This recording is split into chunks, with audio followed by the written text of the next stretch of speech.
After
I finish speaking, maybe I say I'd like to buy my tickets.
version of Doctors Without Borders, except it was rural Missouri.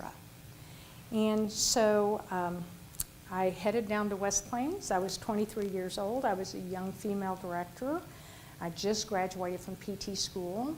What I knew about business, I had learned at Drury in my general business class. I got a chance to share with the dean tonight. And then I also, my classmates, right? I had a lot of classmates that were business degrees, and so they would talk about their internships. This is really what I knew about running a department, running a business, but you know, it's worked out pretty good for me. So I'm just gonna say, you guys did a great job. And so when I moved to West Plains, I have to give the administrator down there lots of credit. He gave me lots of support, gave me lots of opportunities. I worked at the hospital from '84 to fall of '90. I started their in and outpatient departments. I hired their speech pathologist. We started rehab in the home health agency part of the hospital. I signed contracts for area nursing homes and all the area schools. I mean, think about what a great entrepreneurial learning opportunity. And on top of it, I had fabulous mentorship because the hospital administrator was great to me. So I had a lot going on, and I was working about 60 hours a week, which I was generally enjoying. And then I got elected to the Missouri State Physical Therapy Association Board. So this was, this was an opportunity to now learn professionally, right, and have more connections with those individuals who were leaders in our profession statewide. Life was good, but it was really busy. And then the most life-impacting change happened to me in February of 1988, and I had my daughter. I realized I needed to reorganize my life and to have more family time. I wanted to create more balance. I loved my work, but I really loved my family. So the big question was how to have both. I think all of you have gone through this, right? If you're here, I'm sure you have done this. And like most people, I started really taking stock of what was important to me. I knew I liked to lead. It's important for me to be able to be creative. And I want to be impactful, but doing it without working all those hours, right? Everybody wants to do that. And so while going through this process, on top of it, Governor Ashcroft reached out and asked me to serve as a member of the new Legislative PT Commission to the Board of Healing Arts. This commission was going to oversee the licensure for physical therapists and physical therapy assistants across the state. I was a young female. I was working in southern Missouri in management. And to be quite honest, it helped the governor tick off his boxes of the legislative mandate for a diverse board. But I also would like to believe I was qualified, or fairly well qualified. Women, we like to be 100% qualified before we dive into things. And I think sometimes men do a better job of going, yeah, I think I can manage this. I'm going to learn as I go. So I think that's important. I probably was doing a little learning as I go. I realized to find work-life balance, I was going to have to leave the hospital and pursue my profession down a different path. In spring of '91, I decided to open my own private practice. This would not have been possible without all the area physician support, and I've always been really grateful for that because in the state of Missouri, physical therapists still work under physician referrals. So I opened my clinic, which if you think about it, was my true first real business, And initially I thought that it would give me more control of my time, which is an aspirational goal, right? But anyone who's ever run or owned a business will tell you it's aspirational, but generally not going to occur. Balance is so hard, and I wanted very much to be a great mom and a great role model for my daughter, but I also did want to continue to pursue my career. I began the process of opening my clinic, and I realized my education and for real business ownership had just begun. As I mentioned, the 1984 and 1988 Women's Small Business Ownership Act had passed, and initially, of course, when it passed, I didn't realize the importance. But once I opened my clinic, I really began to understand how lucky I was to be able to start my business as a woman in the 1990s and not even the 1980s. I submitted for my first small business loan of $50,000 and was approved. I'd taken out the loan myself, although my husband had to legally sign. And to be quite honest, in that day and age, it was a real irritation to me because my banker, who's not sitting here in the room, we've got some great bankers in here, but kept calling my husband to ask for information or regarding questions. He wasn't coming to me. So initially, I just assumed it was a little bit of oversight. And so I reached out and kind of explained, you know, I'm taking out the loan, this is my clinic, and I'm financially responsible for paying you back. It was a little hard for that to be accepted because, again, it was a very different day and age, right? And so he didn't comply, and so I just moved my money. You know, that's one of my girlfriends told me one time, the best way to vote is just with your feet. So that's how I voted. I know that sounds really extreme, I'm sure, to people, but the climate was really different. And today, in 2022, I'm really proud to say that my understanding is that Missouri ranks 6th in female business ownership. So obviously we made really good strides. 40% of businesses are female owned, but the vast majority of those businesses are healthcare and social services, which we would go. We've made great strides. We've made great strides, and we want to continue to make those strides and support. As I was opening my business, and as I was dealing with some of the challenges of, you know, becoming comfortable with the business and hiring staff and getting money and building your patient load and all the things that are part of starting a clinic, my opportunities in local boards grew. In fact, I was asked to serve on a local community bank board that I was the first woman I was the first woman in that community on a community bank board that did not have family ties to the bank. I mean, being a female on a bank board, even if you look at our numbers now, still is proportionally fairly low. We do have a bank board member sitting amongst us, a female bank board member sitting amongst us, should I say, but it's still an accomplishment at times, and in that day and age, it very much was. I continued to serve on the Board of Healing Arts Commission. My clinic was expanding, and so I had great staff that was beginning to get really stable. It was really important for me to get my work-life balance back intact. My daughter was horse showing and playing in soccer games, and we wanted to be able to personally travel. So that became my new focus. And again, as you can kind of tell, it sounds like it's a little bit like this, but I think, at least for me, life has been, you know, opportunities, you grab them, sometimes it expands things, and then they, you know, then things shift, and you have different opportunities, and things recede a little bit. In 2000, Governor Bob Holden reached out and asked me if I would step down from the Board of Healing Arts Commission, because that's a gubernatorial appointment, and you serve at the pleasure of the governor. But he asked me to serve on the MSU Board of Governors, which was actually a little surprising to me because I am not an MSU alum. But I had clinics in both Mountain Grove and in West Plains, and he felt like that I would advocate for those communities. And so I felt like I was in a good spot where I could do that family-wise and work-wise, so I accepted.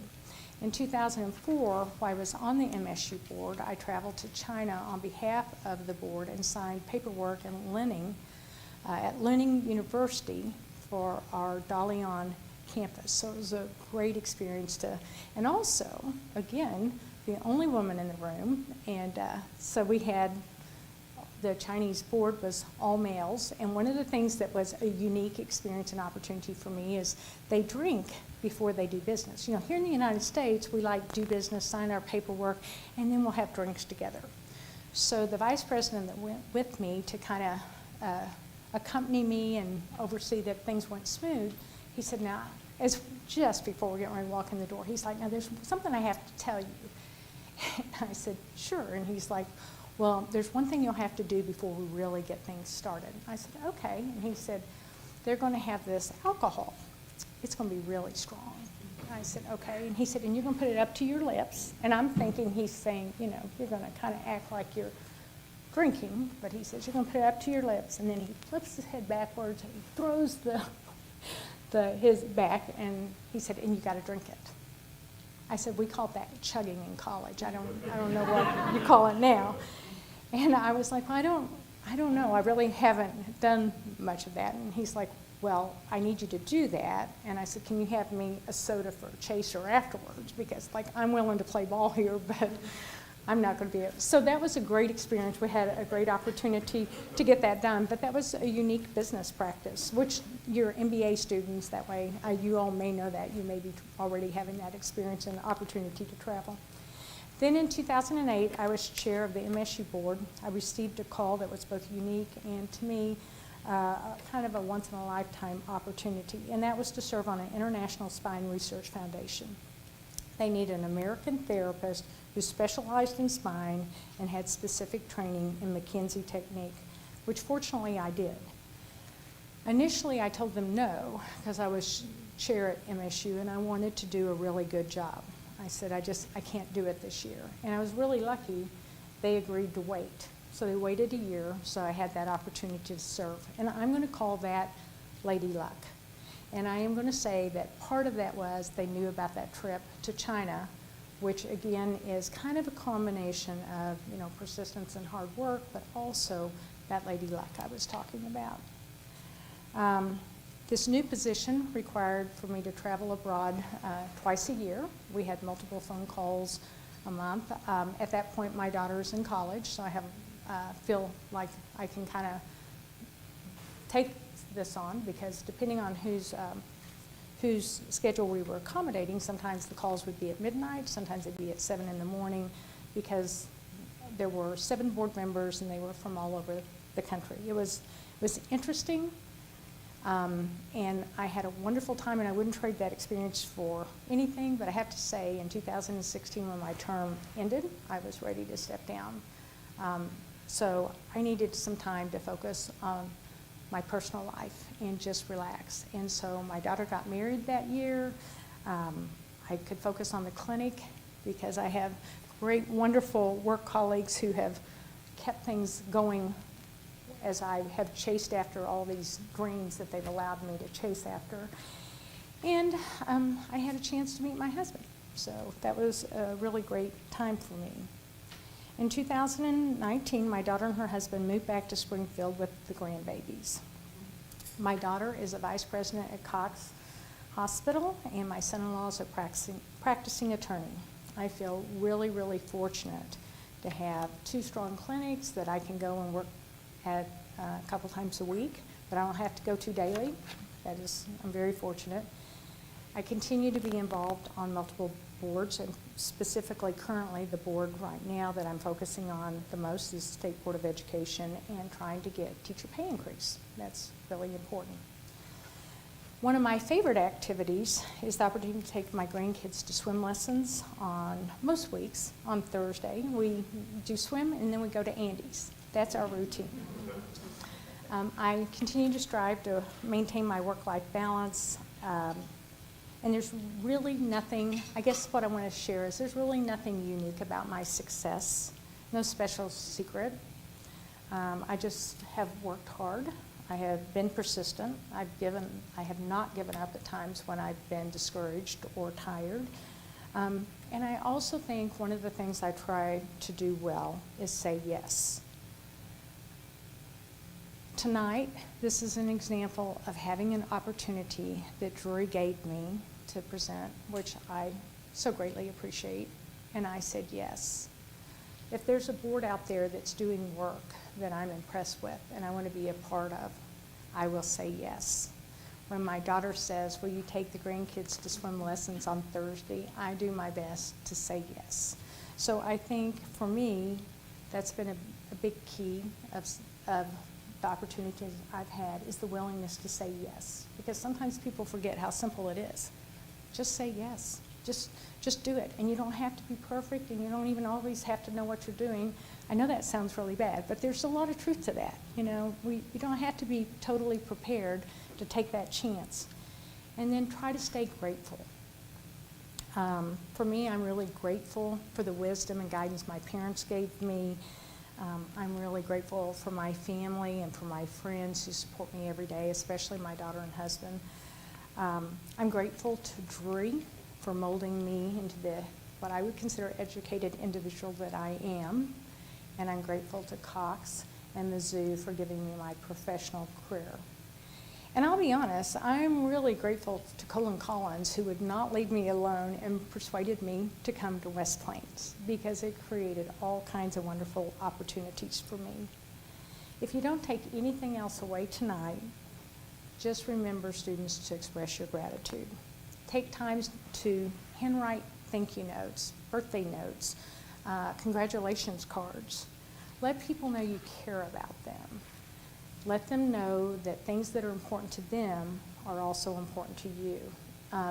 You know, West Plains, Mountain Grove, they're small towns, so we get our newspaper, and I will clip out pictures of friends or friends' kids. Actually, if you clip out people's kids and grandkids, that's even like more impactful than if you clip out the person, and send a little note of congratulations.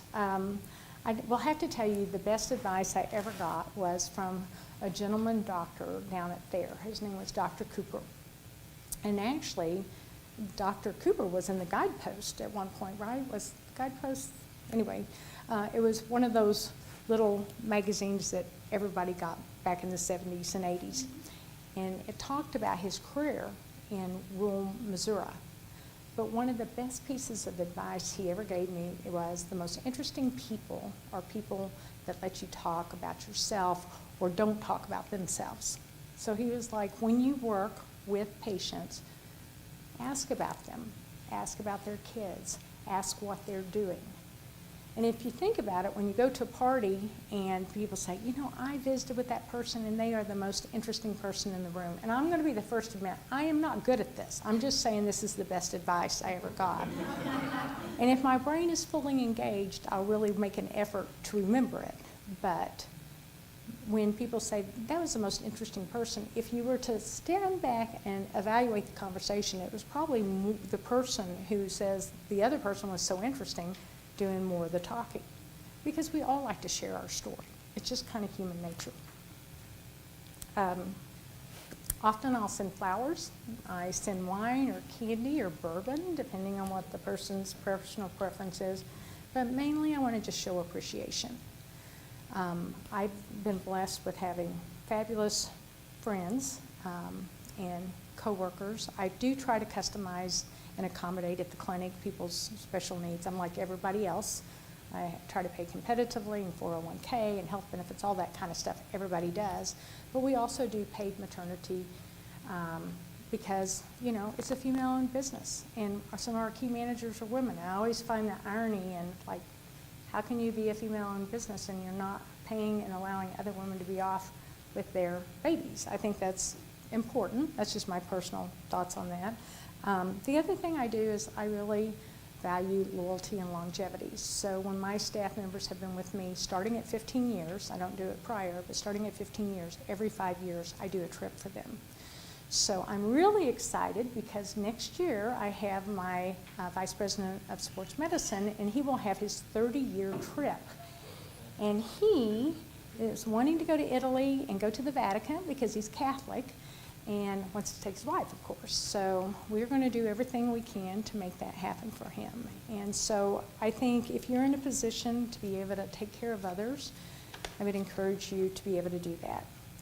I also enjoy creating opportunities. I appreciate those that created opportunities for me, and I like to connect people and bring people together in meetings and groups and show that support. So I guess that would be the other big piece, is just remembering to be grateful. So students that are here tonight, this is my final parting words. And I'm sure most of you have read this and are familiar with the poet Mary Oliver, who wrote, "What do you want to do with your one wild and precious life?" Because life is short. And this is really an impactful thing for you to consider, because you get one chance to enjoy it. And I can surely say I have enjoyed mine, and I want to thank you for this opportunity tonight. Thank you.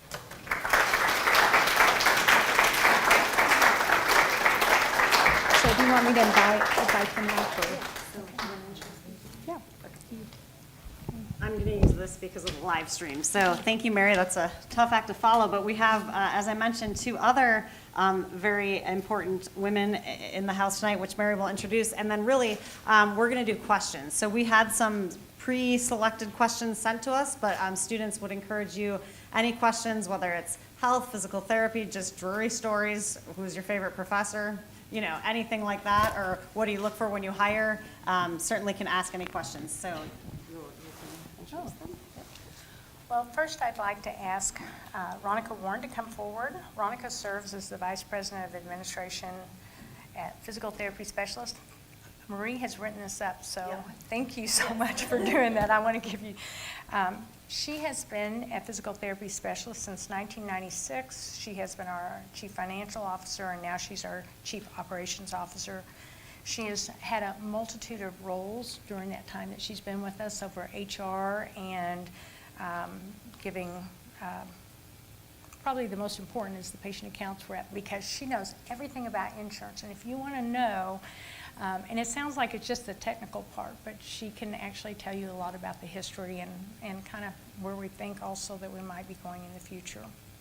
Next, I would like to invite my dear friend, Senator Carla Esslinger.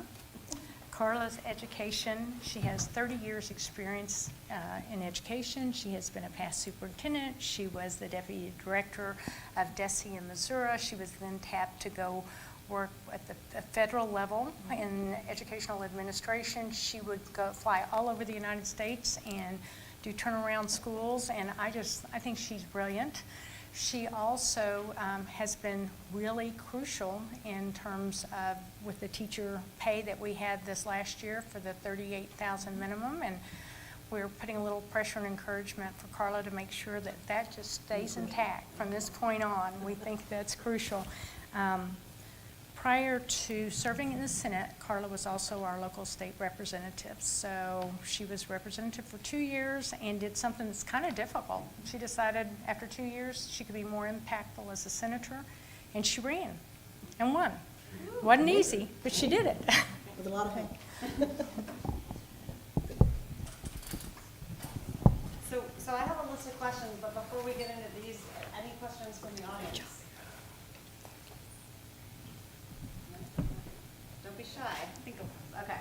So first question, what is the biggest factor that has helped you be successful in your career? And it can go to all of you. I think you can start. Let me start with you all. Start with me. Yeah. Can you all hear me, or do you need a mic? How we doing? You all right? Good. And the question was, what was the most, what? What is the biggest factor that has helped you be successful? Hard work. Actually, I think that, and it's something that resonates, I think, with our young kids anymore. You just absolutely have to dedicate yourself to what you want to get done. And you have to be able to find that middle ground, right? That place where maybe somebody doesn't agree with your opinion, maybe somebody does. You've got to figure out where it is that you're moving an agenda forward. So hard work. I would also say that probably relationships, being honest and truthful, those kinds of things. So I think it's just your basic ethical things, right? Be honest, be truthful, work hard, and stay with your goals. So, that's not one, but. Well, I have to agree with Carla. Hard work, that's a really big thing that's motivated me. I've also been given many opportunities that's allowed me a wealth of knowledge that has helped me with the different things that I've been able to do in the clinic. I feel like I answered that a little earlier with persistence, hard work, and I've had a lot of lady luck. But What mistakes have you made along the way, and what did you learn from them? Do I have to go first every time? we can rotate if you want. I'll go first. Go for it. I think a mistake that I make, and I have to still watch myself, is I feel like I am a quick judge of people.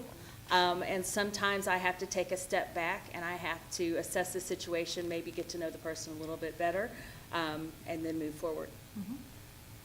And I would think with me is, You know, I kind of came through the same years and started working in 1982, very rural area. You had expectations as a female of what your role was, and being gone all the time and off the farm and working and continuing, because I went to school during the day where I would teach class all day, I'd drive to Springfield, an hour and 20 minutes one way, come back, go back to work the next day. And I had responsibilities that were part of what a woman was or defined as. And so I think that probably the mistake that I made was, one, I was tenacious. I mean, I was like, I'm doing this, it's gonna happen. But you also have to find that balance, because those people who are around you, they love you for what they assume you're going to be, right? You have to have that balance. And so I think what I learned was, I can do all those things, I just gotta hire it done. And the other part is make sure that you take care of those people within your circle that you truly need to support, and they support you. That is great advice, and that is so true. So I have made so many mistakes, and I still do, that it's innumerable, but probably one of my biggest challenges is sometimes limiting my comments. So I think sometimes you can talk too much, and I might fall in that category. How do you take care of yourself and maintain a good balance physically as well as mentally? Okay, so I'll go again. You know, you have to find, I've been through these years of working in probably, 40 years now or so. You find balance when you find, I think when you find joy, right? That you really and truly love what you're doing. And you will work those 60, 80 hours because you love what you're doing. You'll make sure your family's taken care of because you love what you're doing. But you gotta find that joy. And how do you balance that mentally and physically? I can tell you, as I've gotten older, I've had to pay a little more attention to the physical part, that you truly have to take care of that. And if you feel good and you know that you love what you're doing, your joy comes and your mental health is there as well. That's about it. I think for me, I still have a 13-year-old at home, so I fill my time and make the time for football and baseball, as well as all my responsibilities at work as well, so. So I'm at a stage in my life where I have a little more flexibility. I try, just to give you some tangibles, I try to work out a few times a week to keep my health, because health is probably the most important thing that we all possess, because being a healthy older person, as my grandmother used to say, is crucial. And then I do some other things that the women might relate to, maybe not the men as much, but I get my nails done and I get my hair done. And part of the reason I do is I'm a little bit like Carla, where I get into things that I love, love, love. And then my husband probably would even tell you, it seems like I'm a little obsessive because that's all I can do. So it's helpful to kind of maintain myself as I go. And then my mental health, the most important thing I do for that is I take my grandbaby swimming every week, and we go to Andy's and we do those kind of fun things, and that's so important. Yeah. And I'll add to that. I always gather my family on Wednesday nights, Yeah. every Wednesday night. And if you ever are hungry and you're ended up in Wausau, Missouri, She's a great there's cook. always something to eat there and fun times. And we have set that day aside, and neighbors know it, family knows it. And that we came up with Wednesday because as a school lady, the only night you didn't have a ball game was a Wednesday night. Because back in the day, you had church, right, on Wednesday night, so you didn't have ball games. Well, I can't say I opted out of church all the time. I went on Sundays, but we didn't go on Wednesdays. But anyway, so we always have dinner on Wednesday nights. And I think that helps with balance, I really do. Just setting aside that time, and it's not a non-negotiable. Have you been confronted with gender-related roadblocks in your career? Or if not, what has been the most significant barrier in your career? I've had all kinds of Yeah. Okay, so I was superintendent of schools in the day in the part of the state where I was probably the first woman ever. And I know, Mary, you've had several of those kinds of experiences. And the way that I addressed it was, I just sat back and thought about, there was also so many mentors and men that helped me along my path, that it wasn't just females helping other females. In fact, females are not great at helping other females, frankly. But I just took it aside that I'm going to be the absolute best I can be. And if they expect me to be the secretary at every chairman, every board meeting we have, okay. If they expect me to do this, okay. But sooner or later, I was going to find my spot, and I was going to be able to make a difference there. And the thing that I noticed was they appreciated the help. They truly appreciated what I could bring to the table, and then they gave me more opportunity. I was never one of those women that decided to be the strong woman, because I can tell you in my day, now it may not be now, but years ago when I was trying to make my path, if you were emotional, if you were upset about something, you were fragile, you were emotional. If you were upset about something and mean, you were bitchy. You had those two streams. I had to find the middle.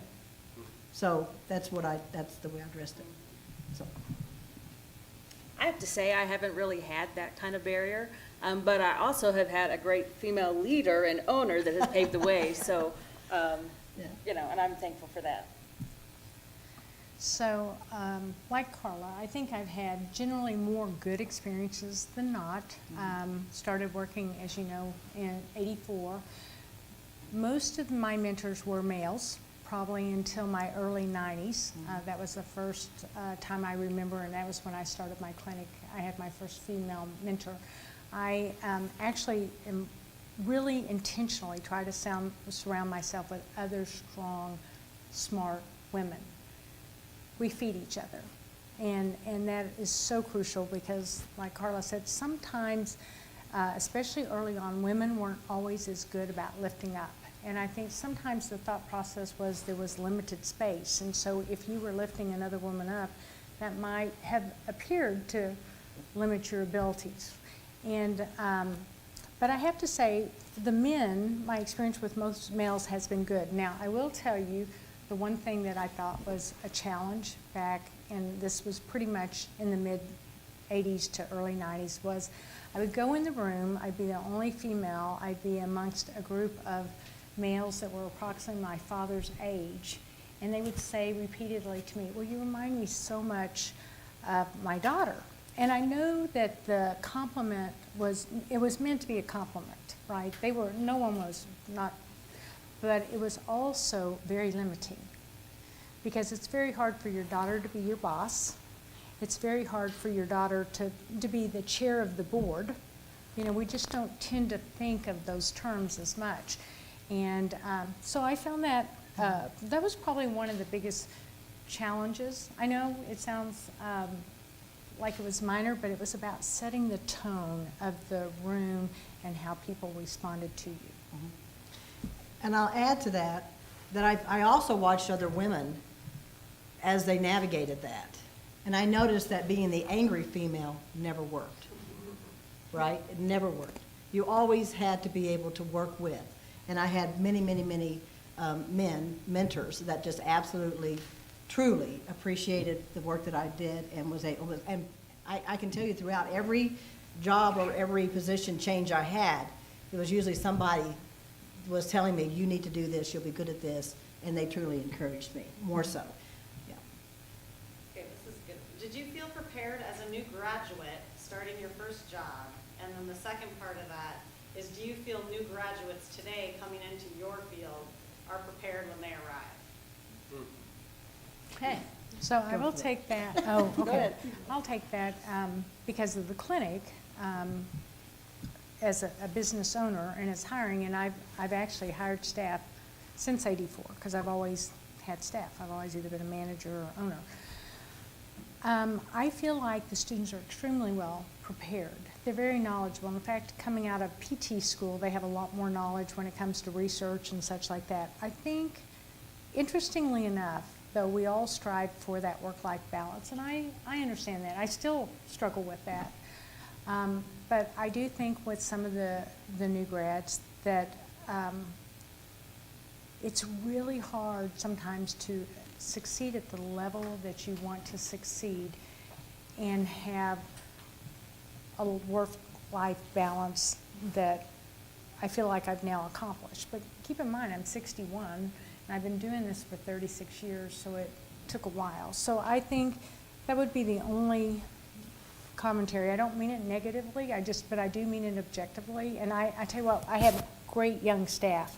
I have a 25-year-old who's I actually promoted to vice president, and she is going to be this amazing rock star. And I have 2 young males that we got a management training that both have only been out of school 2 years. They have so much potential.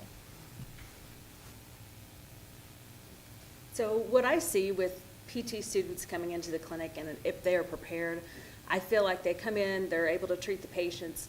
I feel like the things that they're not ready for is they don't know how to build their services. They don't know how to get paid for the care that they're doing.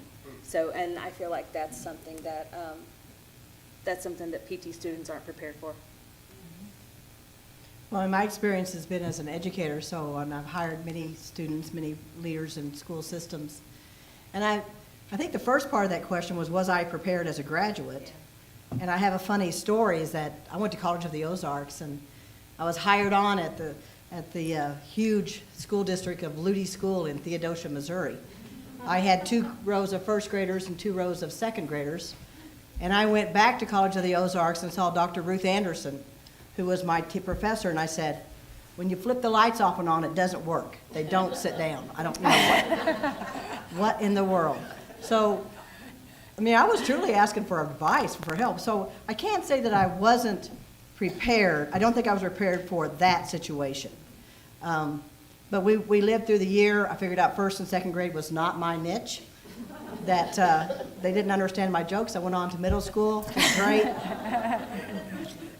But as far as the graduates that I see coming in today, I think that we have so much more understanding of the way in which children learn and the brain research that's behind it and all of those kind of a wraparound supports. We know that these kids have to be fed and have to be able to see, and they've got to be comfortable and feel secure, and then we can talk about reading. Those kinds of things we know we have to be able to do because we don't have the family that is, and the society, in fact, that is doing that for our children as a whole. There are wonderful parents out there. There are great communities, but as a whole, we have to prepare our educators to be able to step in and do those kinds of services. I also see where the classroom has changed. It's not, I mean, I started teaching, it was 25 people or 30, 35 people in my classroom at one time. And I'm the sage on the stage, and I'm telling them exactly what to do, page 1, page 2. Now it's facilitating learning. You're creating opportunities for kids to truly learn. You're doing project-based pieces where they're using their brain more so than just rote memorization. And I'm probably preaching to the choir because you guys have all been through school and you know these things. But if you'd walk down a classroom today compared to what you looked at when I walked down a classroom in 1982, it looks nothing like that. I think we're doing a good job in education. And then last question I have, and then we have about 5 minutes, so if anybody else has one, is when you are hiring today, and maybe for the students here, you know, a lot of them are talented, get good grades, involved in numerous sororities, fraternities, because they all have to be. They're doing so much, athletics. What do you look for when hiring that can make them stand out in your field? And then 2, what are any steps they can take, whether it be, I know mentors have been mentioned, to help them stand out? So PT is a little different because, or any of the rehab services, you know, because we have athletic trainers and other occupational therapists. Over the years, we had speech pathologists. And you have to have that medical license, that professional degree. And also there's just such a shortage. You know, it's like everybody in healthcare. But I will be honest, one of the things probably more in the office staff area that I look for is just making sure that people are really current with their resume, there's no misspells. I know that seems silly, but I kind of feel like if they're not attending to detail in that scenario and they're trying to get a job, it concerns me what type of performance they will perform once they're at work, working. Because for all of us, we do get a little complacent. That's just human nature. You know, you just don't operate on all cylinders at all time. I think the other thing is having, you know, that willingness to send a thank you note. I have to admit, I've hired 3 therapists who turned out to be amazing, and they're still with me, that sent back handwritten notes. So I kind of told you, that's like my thing. But to me, that seemed very intentional. And I know they had lots of other opportunities. I'm sure wherever else they interviewed, they did the same thing. But it made me feel like the clinic was important enough. And they pulled something out, I really liked, because we have very specialized equipment. We have equipment you can't get in Springfield, so we do a lot with spine. But things like that they would even make, that was the other thing. And then one of them handmade them. You don't have to hand make them. You can just buy them at the store, but just send it. So for me, those are things that I think in this day and age, because everybody wants to text and email, and that's fine. Sometimes that's why the personalized hand notes stand out, though, I think, to me. So I think when we're hiring, you kind of have a short time with that person. And during that time, you have to determine, are they going to fit into our culture? Because we are both of the clinics are in rural areas, and not everybody fits into that piece. So I think that's something you have to look at. Yeah, and, my current job in Jeff City as a senator is kind of similar to teaching in the classroom or working with adults.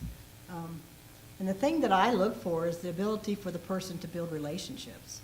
If they have that ability to connect with people, it's all about being able to understand and value each other, and then being able to work together to get the best end. Of course, content is important, but with educators, it's really truly connecting with family, with community, and I find the same thing as a legislator. Anyone else? Well, we thank you so much for inspiring us and for all your work, and we were going to have a reception following over in the Finley Student Center Ballroom, if you'd like to join. So thank Wonderful.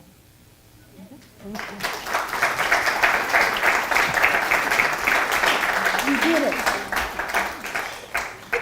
I think we did a great job.